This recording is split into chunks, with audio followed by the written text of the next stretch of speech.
I denne video vil vi vise dig, hvordan du logger på en kø, hvordan du logger af en kø, hvordan du kan kontrollere, om du er kommet på køen, og samtidig også kontrollere, om det er den rigtige kø, du er kommet på. På billedet bag ved VoP-telefonen, der kan du se køen, der hedder 100 i øjeblikket. For at komme på den kø, så trykker du ned i feltet til stjerne 45. Stjerne 45 er indikatoren for, at man enten logger på en kø eller af en kø. Og derudover så skal du have køens nummer, det vil sige 100.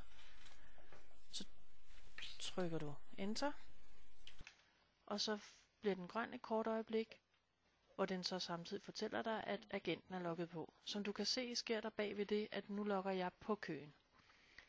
Hvis jeg skal kontrollere, hvilken kø jeg er på, så går jeg ind på medarbejderportalen, ind under telefonomstilling, trykker på knappen her, trykker på kør,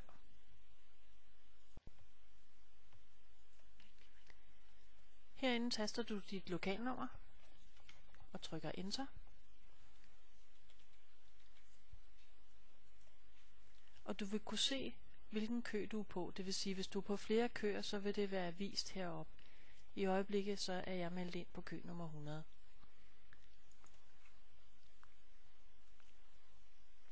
Og hernede i bunden trykker du stjerne 45 for at logge af køen, og 100, som min kø hedder.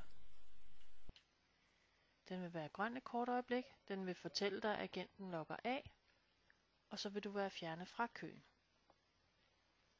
Det kan du se på internetsiden. Du kan se, at jeg er forsvundet herfra igen.